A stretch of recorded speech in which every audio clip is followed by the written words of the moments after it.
সম্মানিত দর্শকবৃন্দ, আসসালামু আলাইকুম রহমতুল্লাহ। আপনাদের প্রিয় কৃষি চ্যানেল চাষি রাকিব কৃষি টিপ চ্যানেলে আপনাকে স্বাগতম। আজকের এই ভিডিওটা অনেক গুরুত্বপূর্ণ হতে চলেছে। আজকের এই ভিডিওতে আলোচনা করা হবে মে মাসে কি কি সবজি চাষ করা যায়। হ্যাঁ দর্শকবৃন্দ, মে মাসে কি কি সবজি চাষ করলে গাছে হবে প্রচুর ফলন এবং সেই সবজিগুলো বাজারে থাকবে অনেক চাহিদা, এবং যে সবজির চাহিদা থাকবে সেই সবজির অবশ্যই অনেক দাম থাকবে, সেই সম্পর্কে আজকের এই ভিডিওতে আলোচনা করা হবে। মে মাসে চাষ করার জন্য এমন তিনটি অর্থকরী ফসলের কথা বলা হবে যে তিনটি সবজি চাষ না করলে নয়। অনেক লাভবান হতে পারবেন এই তিনটি সবজি চাষ করলে। সম্পূর্ণ ভিডিওটা দেখতে থাকুন মনোযোগ দিয়ে। প্রথমে যে সবজিটা রয়েছে মে মাসে চাষ করার জন্য সময় উপযোগী 1 নম্বর অর্থকরী ফসলটা হচ্ছে করলা চাষ। হ্যাঁ দর্শকবৃন্দ, করলা চাষটা কিন্তু আসলেই একটি লাভজনক সবজি। কেন লাভজনক সবজি সেটা আপনাদের মাঝে শেয়ার করতেছি। প্রথমে আমরা যদি করলার বীজ ভালো মানের জাত নির্বাচন করে যদি চাষ করি, তাহলে কিন্তু প্রত্যেকটা গাছে আমরা 8 থেকে 9 কেজি ফলন অনায়াসেই পেয়ে থাকি। এটা কিন্তু আমার মন গড়া কোনো কথা না, আমি বিগত বছরের অভিজ্ঞতা থেকে কিন্তু বলতেছি। কমপক্ষে কিন্তু 7 কেজি অবশ্যই পাওয়া যায়। যদি আপনি সঠিক পরিচর্যা যদি নাও করতে পারেন, তারপরেও কিন্তু 7 কেজি ফলন অনায়াসেই পাওয়া যায়। এই করলা যখন আমরা বাজারে বিক্রি করতে যাব, এখন যদি আমরা করলা বীজ বপন করি, তাহলে কিন্তু প্রত্যেক কেজি করলা কিন্তু আমরা 80 থেকে 90 টাকা বিক্রি করতে পারবো। এটা কিন্তু পাইকারি রেট। হ্যাঁ দর্শকবৃন্দ, এটা কিন্তু পাইকারি রেট। আমি প্রত্যেক বছরই এই দামে বিক্রি করতে পারি। দর্শকবৃন্দ, একটি গাছেও যদি ভাইরাস না হয় এমন একটি জাত নির্বাচন করব আমরা। বিগত বছরে এই সবজিগুলো বা এই বীজগুলো আমি চাষ করি, জানি কোন জাত ভালো কোন জাত ভালো না। অনেক জাত চাষ করি, তার ভিতর থেকে বাছাই করা ভালো মানের জাতটাই আপনাদের মাঝে উপস্থাপন করব। যে জাতটি আমি ভালো ফলন পাইছি, যে জাতে কোনো ভাইরাসের লক্ষণ দেখা যায় না এবং হাইব্রিড জাত উচ্চ ফলনশীল, সেই জাতের কথাই আপনাদের মাঝে শেয়ার করব। প্রথমেই জাতের কথা বলি, সেটা হচ্ছে এসিআই কোম্পানি। অনেক জনপ্রিয় একটি কোম্পানি। এই কোম্পানির একটি প্রোডাক্ট বা বীজ, সেটা হচ্ছে পাপিয়া সুপার গোল্ড। এটা কিন্তু অনেক দুর্দান্ত একটি করলার জাত, অনেক প্রচুর ফলন দিয়ে থাকে। এটা হচ্ছে বড় করলার জাত। এটা বড় করলার জাত হিসাবে কিন্তু প্রচুর ফলন দিয়ে থাকে। আপনারা চাইলে কিন্তু এই জাতটা চাষ করতে পারেন। এটা হচ্ছে গত বছরের ফুটেজ, দেখতে পাচ্ছেন কত সুন্দর ফলন হয়েছে। এরকম যদি ফলন হয়, আমি বলতে পারি গ্যারান্টি সহকারে, আপনি যদি 300 গাছ বা 350 গাছ বপন করেন, তাহলে সেইখান থেকে আপনি 1.5 লাখ টাকা বিক্রি করতে পারবেন। হ্যাঁ, যার জন্য আপনাদের মাঝে শেয়ার করতেছি। এখন বিষয় হচ্ছে আরেকটি জাতের কথা বলি, সেটা হচ্ছে লালতির কোম্পানির টিয়া সুপার। আপনারা চাইলে এই জাতটাও চাষ করতে পারেন। একটি জাত চাষ করা ভালো না। যে কোনো জমিতে যদি আপনি প্রচুর সবজি চাষ করেন, তাহলে আমি বলবো দুটি জাতি চাষ করেন। দেখেন কোন জাতটা কিরকম রেসপন্স দেয়, কিরকম ফলন দেয়। আমার নির্বাচন করা হয়ে গেছে টিয়া সুপার থেকে পাপিয়া সুপার গোল্ড প্রচুর ফলন দিয়ে থাকে এবং ভাইরাস শোষণ রোগবালাই খুব কম লক্ষ্য করা যায়। আপনারা চাইলে দুটি জাতও চাষ করতে পারেন বা একটি জাতও চাষ করতে পারেন। আপনারা মাঝে শেয়ার করলাম, বিবেচনা করলাম কোন জাতটি কিরকম। আপনারা বিবেচনা করে যে কোনো একটি চাষ করতে পারেন। এখন বিষয় হচ্ছে, আপনারা অনেকেই কিন্তু ছোট করলা চাষ করার কথা ভাবছেন, যাদের খাড়া গুড়ি দিচ্ছেন, যারা ফ্ল্যাট মাছে দিতে পারেন না, খাড়া মাছে দেন, তাদের জন্য কিন্তু এই ছোট করলার জাতটা অনেক ভালো হবে।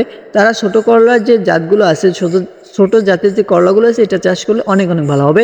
প্রত্যেকটা গিটে ফলন দেবে। ছোট করলার একটি জাতের কথা বলবো, ভাইরাস শোষণে একটি জাত। এখন বিশেষ একটি কথা হচ্ছে ভাই, আপনাদের অঞ্চলে অনেকেই ফোন দেন পরামর্শ নেওয়ার সময় যে আমাদের অঞ্চলে এই বীজগুলো পাওয়া যায় না।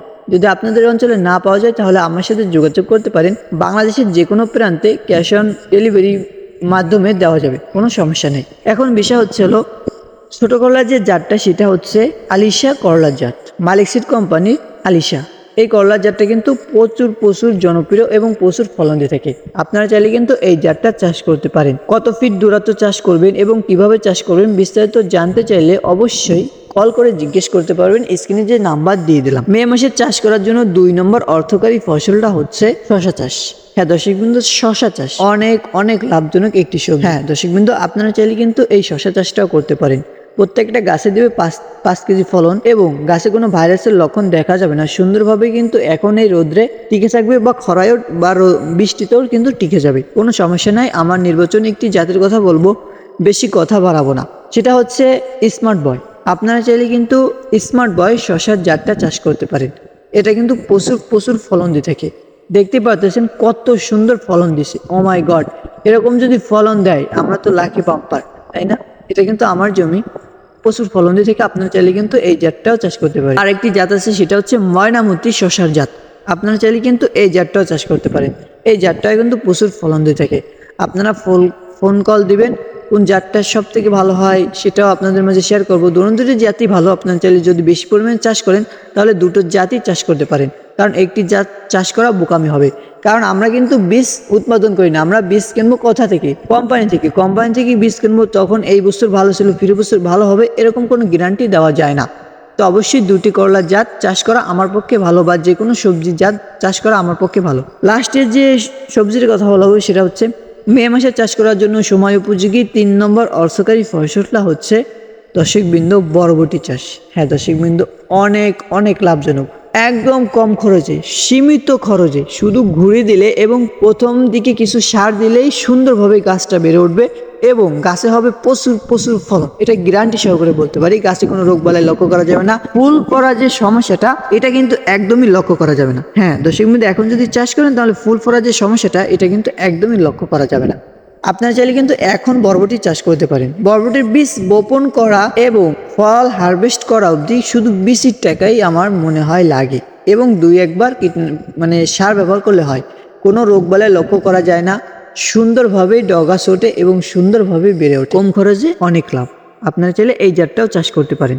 এখন বিষয় হচ্ছে আপনারা কোন জাতটা চাষ করবেন, সেটা হচ্ছে ভাইরাস শোষণ জাত এবং রোগবালাই খুবই কম এরকম একটি জাতের কথা বলি, সেটা হচ্ছে বান্টি বরবটির জাত। আপনারা চাইলে এই জাতটা চাষ করতে পারেন। আরেকটি জাত হচ্ছে লালতির কোম্পানির 1070, আপনারা চাইলে কিন্তু এই জাতটাও চাষ করতে পারেন।